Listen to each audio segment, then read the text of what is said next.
Hello दोस्तों, यदि आप हमारे चैनल से नए जुड़े हैं तो हमारे चैनल एवी लाइव को सब्सक्राइब जरूर करें और अपने दोस्तों में शेयर करें।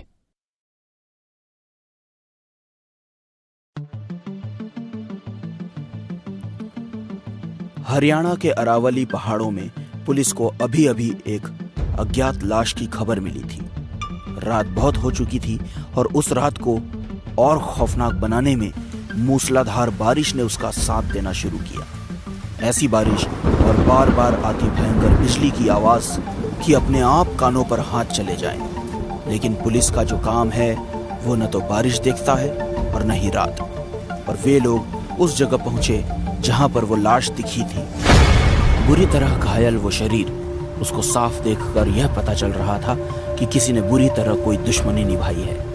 शरीर पर ढेर सारे चाकू के निशान, चेहरा पूरी तरह से बिगड़ा हुआ और शायद कुछ हड्डियां भी टूट चुकी थी। पुलिस ने बॉडी को सर्च करना शुरू किया तो देखा कि किसी का ड्राइविंग लाइसेंस उधर गिरा हुआ था, जिस पर खून के निशान भी थे।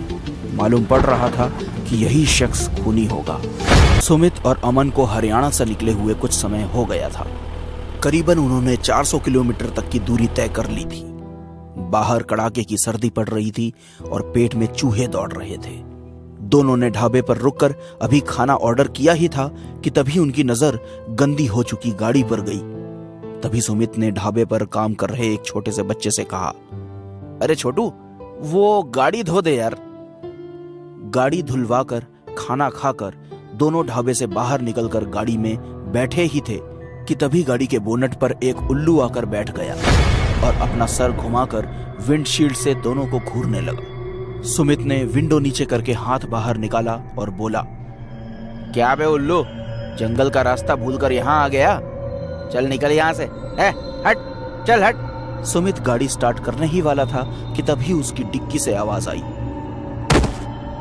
सुमित ने डिक्की चेक की, डिक्की खुली पड़ी थी, इसलिए उसने इस बात के बारे में ज्यादा सोचा नहीं और गाड़ी स्टार्ट करके चल पड़ा। गाड़ी चलाकर ढाबे से करीबन 1 किलोमीटर ही आगे बढ़े होंगे कि तभी सुमित के कंधे पर हाथ रखकर कोई पीछे से बोला, जरा गाड़ी लेफ्ट में रोकना। अमन चिल्लाया, अबे गाड़ी क्यों रोकी? इतनी तेज ब्रेक कोई लगाता है क्या? सुमित ने जो कहा उसको सुनने की उम्मीद अमन को नहीं थी। भाई, किसी ने पीछे से मेरे कंधे पर हाथ रखकर गाड़ी साइड में लगाने के लिए कहा। हाँ, पीछे भूत बैठा है ना। चल हट, साइड में आ, मैं गाड़ी चलाऊंगा। रात की उतरी नहीं है तेरी अब तक लगता है। अमन ने सीट बदलकर गाड़ी ड्राइव करना शुरू किया। बाहर पड़ रही ठंड इतनी बढ़ रही थी कि अब वो उस सर्दी को अंदर भी महसूस कर पा रहे थे। और अमन ने गाड़ी का ब्लोअर ऑन कर दिया। अभी कुछ ही दूर गए होंगे कि इस बार अमन ने ब्रेक मारे। अब तुझे क्या हुआ बे? यार, किसी ने मुझे भी पीछे से कहा, जरा ब्लोअर मिडल में करना। सुनसान सड़क, घंघोर कोहरा और अगल बगल के जंगल से आती आवाजें उनकी इस सिचुएशन को और भी डरावनी बना रही थी। दोनों बात कर ही रहे थे कि गाड़ी की छत पर जोर से कुछ गिरने की आवाज आई। दोनों एक दूसरे का मुंह देखने लगे कि अब क्या नई मुसीबत आने वाली है। फिर भी हिम्मत करके जब दोनों उतरे तो सर के बेहद करीब से एक उल्लू उड़ता हुआ गया और पास के पेड़ के एक शाख पर जाकर बैठ गया। देखकर लग रहा था कि मानो वो उन्हें ही देखकर आवाज कर रहा हो। भाई, ये वही उल्लू है क्या जो शुरू में हमारी गाड़ी पर आकर बैठ गया था? पता नहीं यार, पर ये उल्लू हम लोगों को इतना घूर क्यों रहा है? उस उल्लू से ध्यान हटाकर जब गाड़ी की छत पर देखा तो कुछ नहीं था, पर वहां पर एक डेंट जरूर था। दोनों की समझ में नहीं आया कि यह हुआ क्या था, पर बिना ज्यादा दिमाग लगाए वो गाड़ी के अंदर बैठे ही थे कि इस बार आवाज पीछे से आई। दोनों ने हिम्मत कर दोबारा गाड़ी से बाहर निकल कर देखा तो एक पिछली बार की तरह गाड़ी के पीछे वाले हिस्से में भी बस एक डेंट के अलावा कुछ भी नहीं था। वो दोनों इधर उधर देख ही रहे थे कि गाड़ी की सामने की तरफ से इस बार एक जोरदार आवाज आई। सुमित और अमन दोनों दौड़कर आगे गए तो देखा कि एक डेंट गाड़ी के आगे भी था और इस बार भी आसपास कोई नहीं था। वो दोनों ये सोच ही रहे थे कि उनके साथ आखिर हो क्या रहा है। तभी गाड़ी की छत पर आकर वो उल्लू बैठ गया। उन्होंने तभी अपनी गाड़ी में से एक पानी की बोतल निकाली और जंगल में भागे। अमन, मुझे तो कुछ बहुत बड़ी गड़बड़ लगती है, चल आसपास कुछ जगह ढूंढते हैं। करीबन 300 मीटर ही अंदर गए होंगे, परंतु उनकी सांसें फूलने लगी। रुककर हांफते हुए पानी की एक बोतल से पानी पीने के लिए मुंह ऊपर किया ही था कि देखा कि डाल पर वही उल्लू बैठा हुआ था। सुमित, ये कहां फंसा दिया तूने मुझे? ये उल्लू हमारा पीछा ही नहीं छोड़ रहा है। अमन, जंगल की तरफ भागते हैं और इस बार रुकना नहीं है। दोनों बिना पानी पिए ही जंगल के अंदर भागे। थोड़ी दूर पर उन्हें एक बल्ब जलता हुआ दिखाई दिया। उस रोशनी की ओर जब वो आगे बढ़े तो देखा कि उधर एक छोटा सा मकान था। सुमित और अमन को ये चीज अजीब लगनी चाहिए थी, लेकिन वो दोनों इतने डरे हुए थे कि ये छोटी सी रोशनी भी उनको कंफर्टेबल फील करवा रही थी। घर के सामने पहुंचे तो देखा कि उसके आगे के गेट पर ताला लगा हुआ था। तभी सुमित बोला, भाई, बरामदे का दरवाजा खुला हुआ है और उधर लाइट भी दिख रही है, क्यों ना आज रात यहीं गुजार लें? हाँ, जगह तो डरावनी है, पर उस गाड़ी वाली जगह से तो बेहतर ही है। साथ ही साथ इधर लाइट भी है। दोनों ने वहीं रात गुजारने की सोची।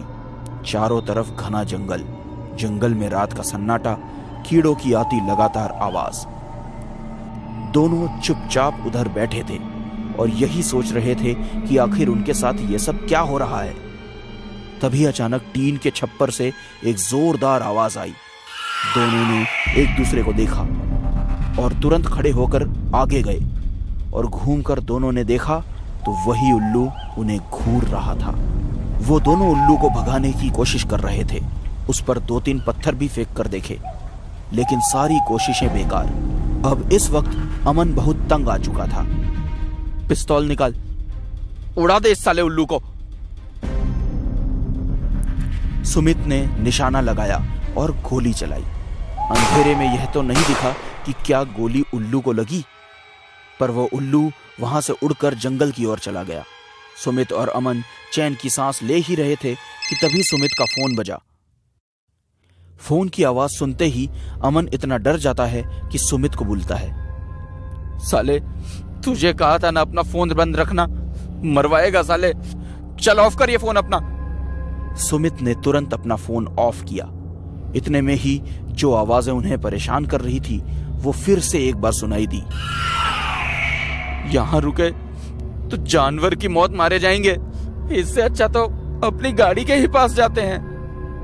कड़ाके की ठंड में सुनसान जंगल से होते हुए दोनों एक मेन रोड के पास पहुंचते हैं तो उन्हें दूर दूर तक अपनी गाड़ी नजर नहीं आती है। ये ले, अब अपनी गाड़ी ही गायब हो गई है। गाड़ी छोड़, उस ढाबे पर चलते हैं जो यहां से 1 किलोमीटर दूर है। दोनों ढाबे पर पहुंचे तो उनकी गाड़ी वहीं खड़ी थी और साथ ही पुलिस की जीप भी। पुलिस की गाड़ी देख दोनों पलटकर जाने लगे कि ढाबे के उस बच्चे ने आवाज लगाई, अरे भैया, ये साहब आपसे बात करना चाहते हैं। डरे डरे से दोनों जब पुलिस के पास गए तो पुलिस ने पूछा, गाड़ी आपकी है? हाँ सर, हमारी ही है। तो ऐसे मेन रोड पर गाड़ी छोड़कर कहां चले गए थे? वो क्या है ना सर, हम जंगल में बाथरूम करने घुसे और जब वापस आए तो देखा गाड़ी वहां थी ही नहीं। पुलिस ने उनके पेपर्स और ड्राइविंग लाइसेंस सब चेक किए और कहा कि अब वो वहां से जा सकते हैं। गाड़ी में घुसने से पहले उन्होंने गाड़ी की छत, आगे वाला और पीछे वाला हिस्सा देखा और साथ ही में उसकी डिक्की भी सब कुछ चेक कर ली। दोनों इस सोच में डूब गए कि गाड़ी में पहले जो डेंट थे वो अब नए जैसे लग रहे थे। खैर, पुलिस वहां बैठी ही थी, इसलिए दोनों ने वहां ज्यादा समय नहीं लगाया। दोनों जाकर गाड़ी में बैठे और गाड़ी स्टार्ट करने ही वाले थे कि तभी गाड़ी के बोनट पर वही उल्लू आकर बैठ गया और ऐसा लग रहा था कि वो शीशे से उस पार बस इन्हें ही देख रहा हो। उन्होंने उसे हटाने के लिए गाड़ी के वाइपर्स चला दिए, लेकिन फिर भी वो वहीं बैठा रहा। उसके बाद अमन बाहर निकलकर उस उल्लू को उड़ाने लगा। वो अंदर आकर बैठा और दोनों गाड़ी स्टार्ट करके चल दिए। दोनों के चेहरे पर एक अजीब सी मुस्कान थी, जिसमें न जाने उन्होंने कैसे राज छुपाए हुए थे। अभी थोड़ी दूर ही गए थे कि उनकी गाड़ी खराब हो गई। लाख कोशिश के बाद भी गाड़ी शुरू नहीं हो रही थी। सुमित जब गाड़ी से उतरा तो एक अजीब सी फीलिंग उसे होने लगी, क्योंकि ये एग्जैक्टली वही जगह थी जहां उनकी कार थोड़ी देर पहले रुकी थी। नीचे उतरने के लिए जैसे ही सुमित ने गाड़ी का दरवाजा खोला था कि तभी फिर वो उल्लू उसकी गाड़ी पर आकर बैठ गया। फिर से यही। यह देखकर उसकी हालत और भी खराब होने लगी कि तभी वो गाड़ी में बैठकर एक बार फिर गाड़ी शुरू करने लगा। उसकी सारी कोशिश जब बेकार हो गई तो सुबह तक वेट करने के अलावा उसके पास कोई ऑप्शन नहीं था। गाड़ी की सीट को थोड़ा पीछे कर दोनों सोने की तैयारी करने लग गए कि तभी थोड़ी देर में डिक्की से एक आवाज आई। सुमित, तूने वो आवाज सुनी जो मैंने सुनी? हाँ, लेकिन गाड़ी से नीचे उतरने की कोई जरूरत नहीं है, चुपचाप बैठा रहे यहीं पर। थोड़ी देर में वो आवाज अपने आप बंद हो गई और दोनों ने चैन की सांस ली। आज की रात दोनों के साथ इतना कुछ हुआ था कि कब उनकी आंख लगी उन्हें पता ही नहीं चला। आंख लगने के 2-4 मिनट बाद ही किसी ने उनके शीशे पर दस्तक दी। सुमित और अमन दोनों की आंख अचानक खुली, पर दरवाजा किसी ने नहीं खोला। जब शीशे की दस्तक बंद हुई, गाड़ी के ऊपर सामने और पीछे की तरफ एक आवाज, अबे बाहर निकल, कितनी दूर भागेगा, निकल बाहर। हड़बड़ाकर दोनों गाड़ी से बाहर निकले तो देखा पुलिस के लोग डंडे से उनकी गाड़ी पर बुरी तरह से मार रहे थे। दरअसल सुमित और अमन ने ही उस आदमी की हत्या की थी जिसकी लाश पुलिस को हरियाणा से बरामद हुई थी। दोनों ने नशे की हालत में पहले उस आदमी को मिलने के लिए बुलाया और फिर उनका पैसा न लौटाने पर उसकी बेरहमी से हत्या कर दी। हरियाणा पुलिस ने वो बरामद लाइसेंस राजस्थान पुलिस को दे दिया था, जो कि राजस्थान का ही निवासी था। लास्ट लोकेशन देखकर राजस्थान पुलिस ने दोनों को गिरफ्तार कर लिया। सुमित और अमन पुलिस की गाड़ी में बैठे थे और जब नजर अपनी गाड़ी की छत पर गई तो उस आदमी की लाश दिखी जिसके ऊपर वो उल्लू बैठा हुआ था।